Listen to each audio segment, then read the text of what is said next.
اے لوگو، اپنے اس پروردگار کی عبادت کرو جس نے تمہیں اور ان لوگوں کو پیدا کیا جو تم سے پہلے گزرے ہیں، تاکہ تم متقی بن جاؤ۔ وہ پروردگار جس نے تمہارے لیے زمین کو بچھونا بنایا اور آسمان کو چھت اور آسمان سے پانی برسایا، پھر اس کے ذریعے تمہارے رزق کے طور پر پھل نکالے، لہٰذا اللہ کے ساتھ شریک نہ ٹھہراؤ جبکہ تم یہ سب باتیں جانتے ہو۔ اور اگر تم اس قرآن کے بارے میں ذرا جو ہم نے اپنے بندے محمد صلی اللہ علیہ وآلہ وسلم پر اتارا ہے تو اس جیسی کوئی ایک صورت ہی بنا لاؤ، اور اگر سچے ہو تو اللہ کے سوا اپنے تمام مددگاروں کو بلا لو۔ پھر بھی اگر تم یہ کام نہ کر سکو، اور یقیناً کبھی نہیں کر سکو گے، تو ڈرو اس آگ سے جس کا ایندھن انسان اور پتھر ہوں گے، وہ کافروں کے لیے تیار کی گئی ہے۔ اور جو لوگ ایمان لائے ہیں اور انہوں نے نیک عمل کیے ہیں، ان کو خوشخبری دے دو کہ ان کے لیے ایسے باغات تیار ہیں جن کے نیچے نہریں بہتی ہوں گی۔ جب کبھی ان کو ان باغات میں سے کوئی پھل رزق کے طور پر دیا جائے گا تو وہ کہیں گے یہ تو وہی ہے جو ہمیں پہلے بھی دیا گیا تھا، اور انہیں وہ رزق ایسا ہی دیا جائے گا جو دیکھنے میں ملتا جلتا ہوگا، اور ان کے لیے وہاں پاکیزہ بیویاں ہوں گی، اور وہ ان باغات میں ہمیشہ ہمیشہ رہیں گے۔ بے شک اللہ اس بات سے نہیں شرماتا کہ وہ کسی بات کو واضح کرنے کے لیے کوئی بھی مثال دے،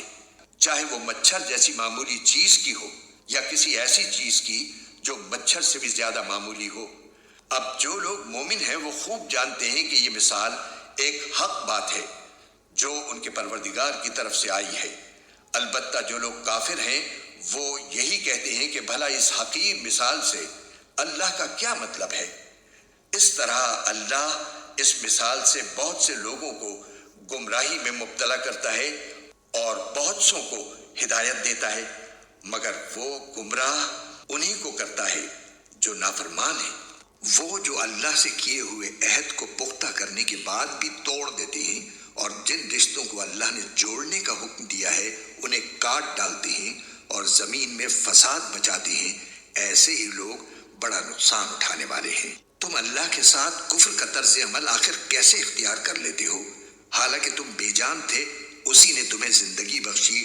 پھر وہی تمہیں موت دے گا، پھر وہی تم کو دوبارہ زندہ کرے گا، اور پھر تم اسی کے پاس لوٹ کر جاؤ گے۔ وہی ہے جس نے زمین میں جو کچھ ہے تمہارے لیے پیدا کیا،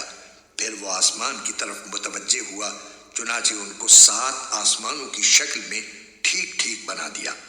اور وہ ہر چیز کا پورا علم رکھنے والا ہے۔ اور اس وقت کا تذکرہ سنو جب تمہارے پروردگار نے فرشتوں سے کہا کہ میں زمین میں ایک خلیفہ بنانے والا ہوں۔ وہ کہنے لگے کیا آپ زمین میں ایسی مخلوق پیدا کریں گے جو اس میں فساد مچائے اور خون خرابہ کرے؟ حالانکہ ہم آپ کی تسبیح اور حمد و تقدیس میں لگے ہوئے ہیں۔ اللہ نے کہا میں وہ باتیں جانتا ہوں جو تم نہیں جانتے۔ اور آدم کو اللہ نے سارے نام سکھا دیے، پھر ان کو فرشتوں کے سامنے پیش کیا اور ان سے کہا اگر تم سچے ہو تو مجھے ان چیزوں کے نام تو بتلاؤ۔ وہ بول اٹھے آپ ہی کی ذات پاک ہے، جو کچھ علم آپ نے ہمیں دیا ہے اس کے سوا ہم کچھ نہیں جانتے۔ حقیقت میں علم و حکمت کے مالک تو صرف آپ ہیں۔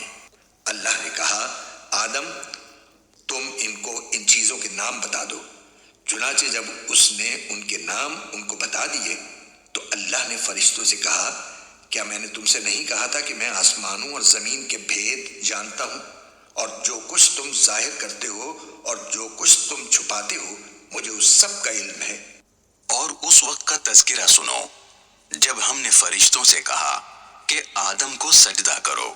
چنانچہ سب نے سجدہ کیا سوائے ابلیس کے کہ اس نے انکار کیا اور متکبرانہ رویہ اختیار کیا اور کافروں میں شامل ہو گیا۔ اور ہم نے کہا آدم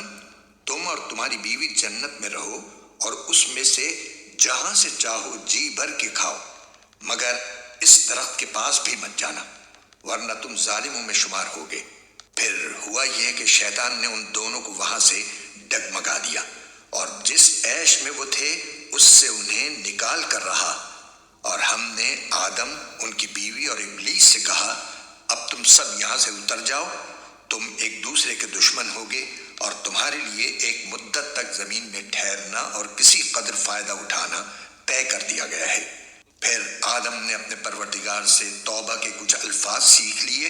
جن کے ذریعے انہوں نے توبہ مانگی، چنانچہ اللہ نے ان کی توبہ قبول کر لی۔ بے شک وہ بہت معاف کرنے والا بڑا مہربان ہے۔ ہم نے کہا اب تم سب یہاں سے اتر جاؤ، پھر اگر میری طرف سے کوئی ہدایت تمہیں پہنچے تو جو لوگ میری ہدایت کی پیروی کریں گے ان کو نہ کوئی خوف ہوگا اور نہ وہ کسی غم میں مبتلا ہوں گے، اور جو لوگ کفر کا ارتکاب کریں گے اور ہماری آیتوں کو جھٹلائیں گے وہ دوزخ والے لوگ ہیں جہاں وہ ہمیشہ رہیں گے۔ اے بنی اسرائیل، میری وہ نعمت یاد کرو جو میں نے تم کو عطا کی تھی، اور تم مجھ سے کیا ہوا عہد پورا کرو تاکہ میں بھی تم سے کیا ہوا عہد پورا کروں، اور تم کسی اور سے نہیں بلکہ صرف مجھ ہی سے ڈرو۔